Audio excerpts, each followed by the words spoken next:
Hello and welcome to my channel. This is प्रिया।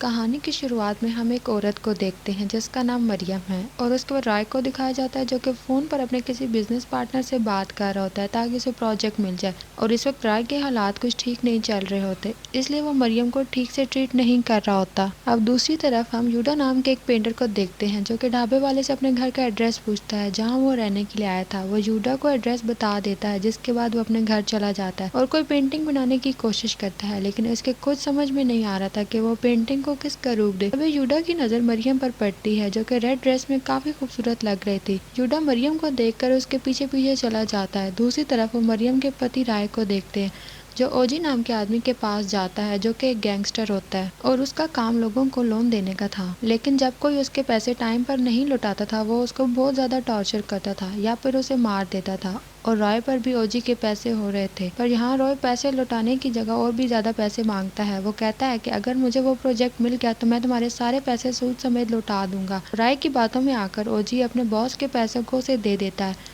और time पर पैसे लौटाने की धमकी भी देता है। और मरियम अपने पिता की कब्र पर पहुंच जाती है और अपने पिता को याद करके रोने लगती है। जब मरियम अपने घर पर पहुंचती है तो यूडा उसके पीछे पीछे उसके घर आ जाता है और चुप कर उसकी तस्वीर बनाने लगता है क्योंकि मरियम जैसी खूबसूरत औरत उसकी पेंटिंग के लिए परफेक्ट मॉडल थी। मरियम यूडा को नोटिस कर लेती है और अचानक से उसके पास आकर उसे रंगे हाथों पकड़ लेती है और पूछती है कि तुम बिना मेरी परमिशन के मेरी पिक्चर कैसे बना सकते हो। इस पर यूडा कहता है कि मुझे माफ करना, मैं एक पेंटर हूँ, मुझे कुछ सूझ नहीं रहा था तो मैंने आपको देखा, तब मुझे लगा कि आप मेरी पेंटिंग के लिए परफेक्ट मॉडल हैं। मरियम यूडा को पेंटर समझकर माफ कर देती है और अपने पिता की पेंटिंग बनवाने के लिए पूछती है।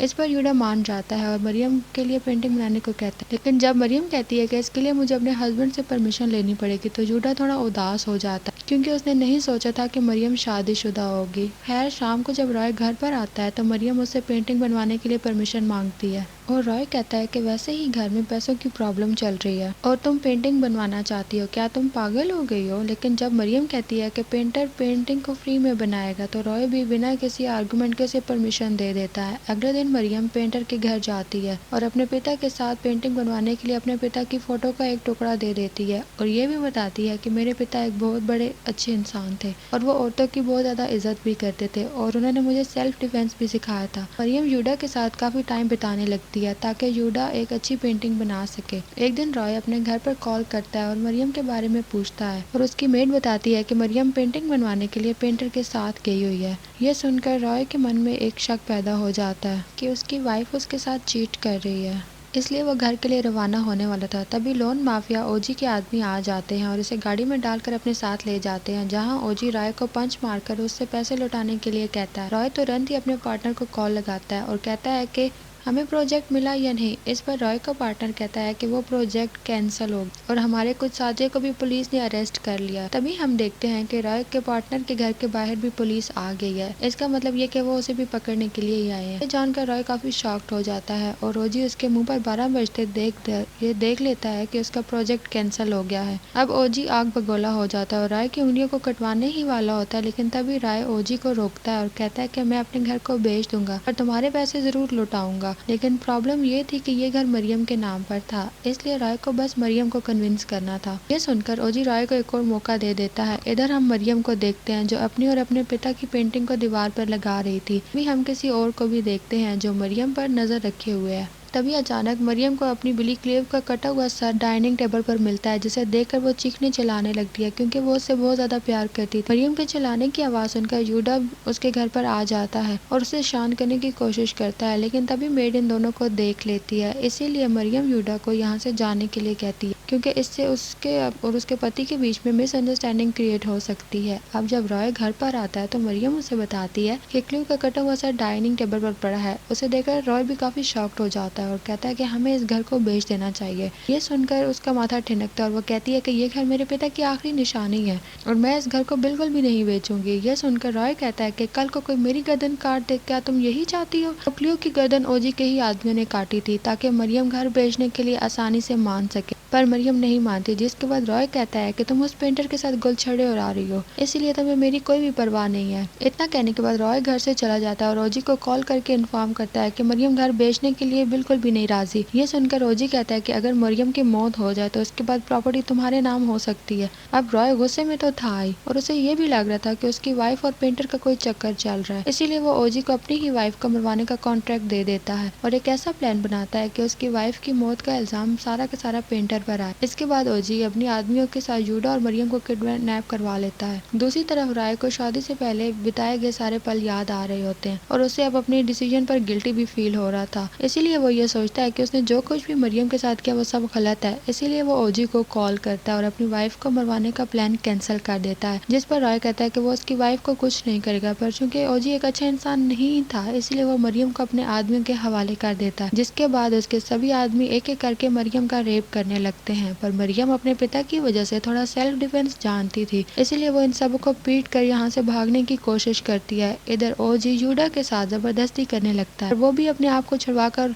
मरियम के यहाँ से भागने में हेल्प करता है, लेकिन ओजी के आदमी उसके पेट में चाकू मार देते हैं, जिससे यूडा जख्मी हो जाता है। दूसरी तरफ मरियम भागते हुए ब्रिज पर पहुंच जाती है और वहाँ पर आने वाली जीप से मदद मांगती है, लेकिन ओजी की ही वो जीप होती है। अब कुछ देर में उसके आदमी भी यहाँ पर आ जाते हैं, जिसके बाद वो लोग उसे चाकू मारकर ब्रिज से नीचे फेंक देते हैं और यूडा इन सब का आई विटनेस बन जाता है। जिसके बाद वो पुलिस को ये सब कुछ बताता है, लेकिन मरियम की बॉडी इन्हें कहीं पे भी नहीं मिलती, इसलिए इन सब का इल्जाम यूडा पर ही लगने लगता है। दूसरी तरफ हम रॉय को देखते हैं जो कि सो रहा होता है, तभी उसे बिल्ली की आवाज सुनाई देती है और वो उठ जाता है। जब वो नीचे जाकर चेक करता है तो वहाँ उसे की बिली क्लीव दिखती है, जिसकी पूरी बॉडी खून से सनी हुई थी। फिर वो मरियम का कटा हुआ सर टेबल पर रखा हुआ देखता है, जिसे देखकर उसकी हालत काफी खराब हो जाती है और फिर अचानक से उसकी आंख खुल जाती है। इसके बाद वो फिर से सपने में एक सपना देखता है जिसमें मरियम उसे डरा रही थी, और इसी तरह से फिर से वो सपने से जाग जाता है और फिर से मरियम को देखता है, जिससे उसकी हालत और भी ज्यादा खराब हो जाती है। कुछ ही समय में गांव में ये सभी बातें होने लगी थी कि लोगों ने ब्रिज पर मरियम की आत्मा को देखा है। इधर रॉय मरियम की डेथ सर्टिफिकेट का वेट कर रहा होता है, घर उसके नाम ट्रांसफर होने के बाद वो उसे बेचकर ओजी के पैसे चुका सके। अब हम एक रात मरियम को देखते हैं जो कि ओजी के एक आदमी को, जो कि नशे में था, बेला फुसलाकर उसे ब्रिज पर ले जाती है,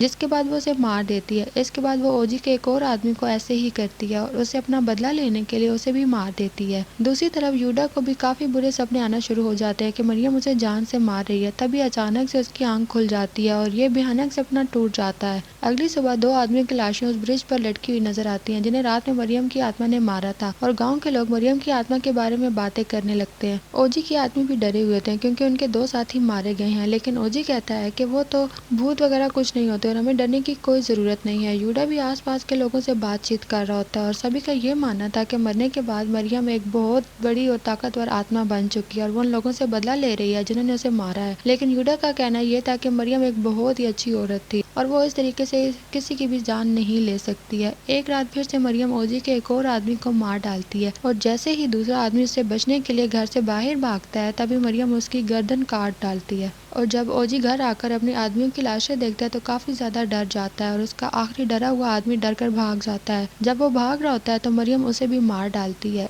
इधर ओजी जान बचाने के लिए यूडा के घर जाता है क्योंकि उसे लग रहा था कि अगर वो उसके साथ रहेगा तो मरियम की आत्मा उसे नुकसान नहीं पहुंचा सकेगी, और वो यूडा को ये भी बताता है कि रॉय ने मुझे मरियम को मारने का ऑर्डर दिया था ताकि मरियम का घर उसके नाम हो सके और मुझे मेरे पैसे मिल सके। यह सुनकर यूडा को बहुत ज्यादा गुस्सा आता है और वो ओजी को अपने घर में लॉक करके रॉय के घर चला जाता है और उसे सच उगलवाने की कोशिश भी करता है और ये भी कहता है कि अपना गुनाह कबूल कर लो। लेकिन रॉय जेल नहीं जाना चाहता था, इसलिए वो घर का सामान तोड़ने लगता है और जोर जोर से चिल्लाने लगता है ताकि सबको ये लगे कि यूडा ने सबको मारा है, और इसके बाद वो सबके घर में घुसकर उसे मारने के लिए आया है। अब चीखने चिल्लाने की आवाज सुनकर गांव के सारे लोग रॉय के घर इकट्ठे हो जाते हैं और यूडा को लेकर यहाँ से चले जाते हैं। यूडा इन सबको बताता है कि रॉय ने ओजी के जरिए मुझे और मरियम को किडनैप करवाया और मरियम को मरवाया। यूडा इन सभी को यकीन दिलाने के लिए सभी को अपने घर लेकर जाता है, लेकिन जैसे ही वो घर पहुंचता है तो देखता है कि घर का दरवाजा तो पहले से ही खुला हुआ है और वहाँ पर ओजी की लाश लटकी हुई है। सभी लोग यूडा पर शक करने लगते हैं, लेकिन वो कहता है कि अगर मैंने ओजी को मारा होता तो मैं आप लोगों को अपने घर क्यों लेकर आता।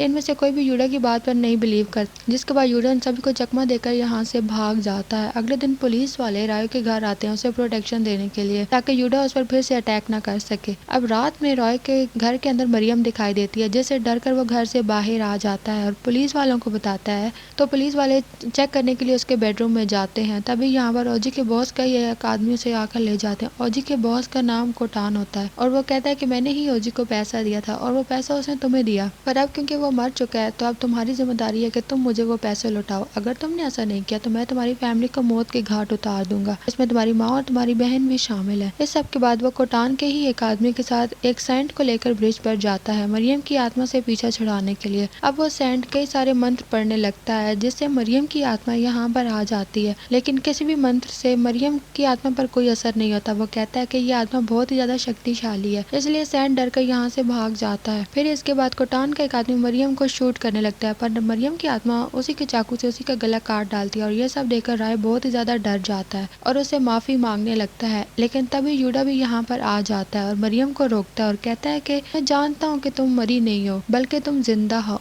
और नदी के पास से एक घर में जाकर तुमने सबसे बदला लेने के लिए प्लानिंग की, और क्योंकि तुम्हारे पिता एक स्पेशल फोर्स के कमांडर थे इसलिए उन्होंने तुम्हें सारी सेल्फ डिफेंस की कला सिखाई थी। तुम्हारे पास भूत बनने के अलावा और कोई रास्ता भी नहीं था, क्योंकि इससे ओजी के साथ पूरे गांव के लोगों में तुम्हारा डर पैदा हो गया जिससे तुम्हें अपना बदला लेने में आसानी हो गई। ये सब जानकर रॉय मरियम से माफी मांगने लगता है और कहता है कि जब मुझे पता चला कि तुम्हारा अफेयर पेंटर के साथ चल रहा है तो मैं खुद को रोक नहीं पाया और मैंने तुम दोनों को जान से मरवाने का प्लान बनाया, लेकिन फिर भी मैं तुमसे बहुत ज्यादा प्यार करता हूँ और मैंने कोशिश की कि ओजी तुम्हें ना मारे, लेकिन तब तक काफी ज्यादा देर हो चुकी थी। अब यूडा बताता है कि हम दोनों को बीच आज तक कुछ भी नहीं हुआ, बल्कि मरियम ने हमेशा तुम्हारे प्यार की रिस्पेक्ट की है, वो तुम्हें धोखा देने के बारे में सोच भी नहीं सकती। इसके बाद रॉय कहता है कि मुझे पता है कि मरियम मुझसे कहीं ज्यादा डिजर्व करती है और वो चाहे तो मुझे जान से भी मार सकती है, पर मैं उससे बहुत ज्यादा प्यार करता हूँ। ये सब सुनकर मरियम रोने लगती है और चाकू फेंक देती है। रॉय भी उसके गले लगता है और कहता है कि वो अपनी लाइफ को शुरू से शुरू करेंगे, लेकिन तभी कोटान के एक आदमी आकर यूडा के सर पर अटैक कर देता है, मगर उससे पहले कि वो यूडा को जान से मारता मरियम उसको जान से मार डालती है और फिर रॉय भी पीछे से आकर मरियम के पेट में चाकू घुसा देता है और कहता है कि वो उससे बहुत ज्यादा प्यार तो करता है, लेकिन उसे अपनी फैमिली के लिए ऐसा करना पड़ेगा क्योंकि उसकी फैमिली के लोगों की जान खतरे में है। अब मरियम को मरता हुआ देखकर यूडा एक पत्थर लेकर रॉय के सर को कुचलकर उसे मार डालता है, जिसके बाद मरियम यूडा की गोद में ही दम तोड़ देती है। इसके बाद यूडा उसकी लाश को ब्रिज के नीचे नदी में बहा देता है और खुद को पुलिस के सामने सरेंडर कर देता है, जिसके बाद उसे जेल हो जाती है। इसके बाद हम देखते हैं कि कोटान मरियम के घर पर कब्जा कर लेता है, लेकिन मरियम अब सच में ही एक भूत बन चुकी है और वो उसके आदमियों को जान से मार डालती है और आखिर में हम देखते हैं कि ओजी भी अब एक घोस्ट बन चुका है जो कि ब्रिज पर आने व जाने वाली औरतों को डरा रहा है। और ये मूवी यहीं पर खत्म हो जाती है। Thanks for watching.